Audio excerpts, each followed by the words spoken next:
А, Пак казвам, всеки е почнал от нулата. Аз съм почнал там. И аз съм правил адски много грешки, работил съм даже доста грешно в годините под някаква форма, но просто по един или друг начин съм намерил правилната посока и все още доста работя по себе си за това, защото то е непрестанен процес, той е като всяка една професия. То не е аз съм завършил и край. Много фактори са, които обуславят това ти дали ще изкараш почки, няма да изкараш почки, дали ще имаш вени отгоре-отдолу или не. Проблема е, че генерално се изисква дисциплина, постоянство и то не е само в тренировките, ами и в храненето, и в съня, и в въобще ежедневието ти като цяло.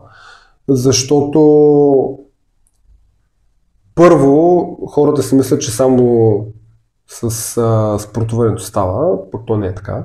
Да кажем, ти решаваш, че ще спортуваш, отиваш да спортуваш 3 пъти седмицата по 1 час някъде.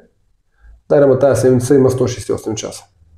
Което като процент е... И ти си спортувал 3, примерно се качваш с асансьора до вас.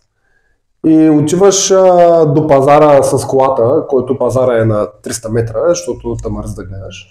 Имаш конкретна цел, да кажем, ако имаш такава. Искам да изглеждам добре, нали, остави почки и така нататък, искам да направя, нали, сравнително хубаво тяло и което да се харесва и на мен и на всички останали като цяло, което е окей, супер. Даря, ама ти трябва да полагаш усилия за това нещо.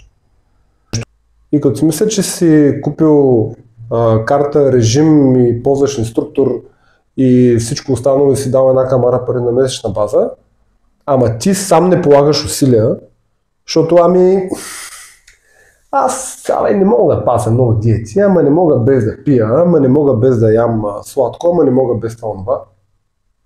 Не ставате. Няма как да стане. Най-малкото, което е, ти си спортист, знаеш какво е. Ти ако пиеш по 2 бутилки водка и чисто теоретично и ядеш по 3 кутии вафли, си един баскетболист, който ще взема половината пейка. Няма как да стане.